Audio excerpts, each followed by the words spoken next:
Now, you don't need every lens on the market to make good work. Now, these are the lenses that I use with my Canon R7, and one gives me flexibility, one gives me character, and one gives me that tighter, in-depth image that I won't get from anywhere else. Now, I'm not saying that these are the lenses that'll help everybody, but I am saying that these are the lenses that will help the way that I shoot.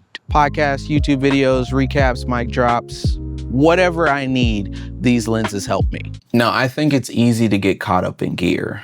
You see your friend talking about a new lens and all of a sudden your kit feels like it's holding you back. But most of the time, the lens is a tool.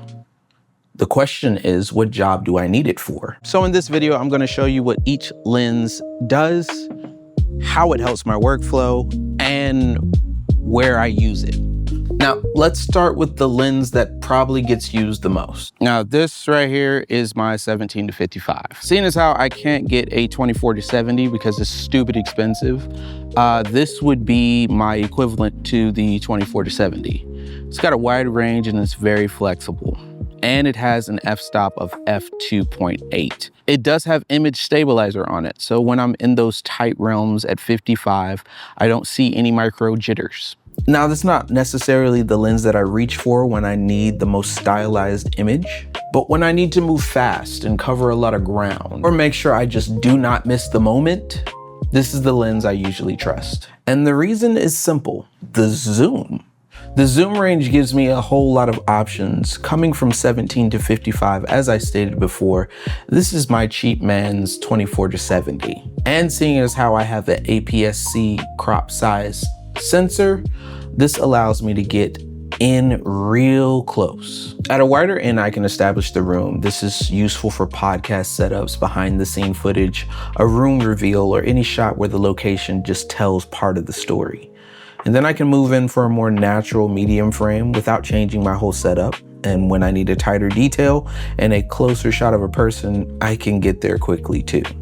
Now, in all honesty, flexibility matters here because I don't have to switch lenses to get the detail that I'm looking for. I can either zoom in or zoom out. Mainly I use this when it comes to event recaps, mic drops, behind the scenes, or general purpose content. So people aren't waiting for you to change lenses. You can just go. See, people are talking, moments are happening, and I'm able to get those shots. And what makes it better is having that f2.8. It gives me a little bit more light when I don't have perfect lighting, and it stays consistent even when I zoom in. Now, let me talk about the honest limitations for this. It caps off at 55, so I can't get no further than that, or wider than 17. That's kind of the trade-off. It's not as sharp as my prime lenses because prime lenses don't zoom. It's very practical than it is dynamic. But when I have more control and I want the image to feel so beautiful and intentional, this is the lens that I grab. This is the Sirui 35mm T1.2. Now, this is the lens that I use when I want more character in the frame. What I enjoy about this lens is that it makes me slow down. I have to think more carefully about composition, where my subject is standing, what is in the foreground, how the background is falling off, and whether the focus is exactly where I want it. The slower process is not always convenient, but for creative work, it can be a good thing. Now, when I'm creating a creative sequence like B-roll or stuff like that, this is one of the lenses that I go to. When I am looking for texture or something with a really, really beautiful blurry background, or I'm looking for layers, something that separates, this is the lens that I'm definitely going to every single time. For example, I might use foreground objects to add depth, look for light that creates interesting flares, or use a slow movement that makes the shot feel more immersive. The lens does not create the story for me, but it encourages me to be more intentional about how I create. Now, here is my trade-off. Like I said before, manual focus requires a lot of attention. And because it requires a lot of attention, you have to be very practical about how you shoot.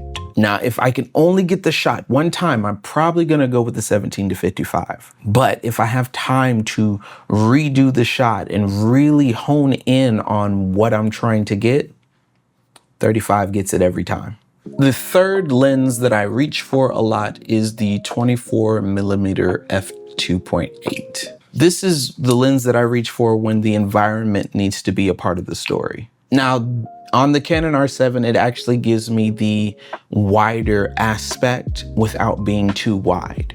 It's very useful when I want the audience to be a part of the situation with the background in it. I use it for shots, walk and talks, behind the scene coverage, and environment portraits where the location says something about the person or the project. It also lets me get physically closer to the subject while still keeping more of the world in the frame. That can make movement feel more immediate and give a simple shot more energy. The trade-off is because it's a wider lens, I have to get really close in order to get that blurry background. At f2.8, yes, it does give you a blur, but not as blurry as I would get with the 35. Plus, it's a pancake lens, so because it's a pancake lens, I can only go at 24.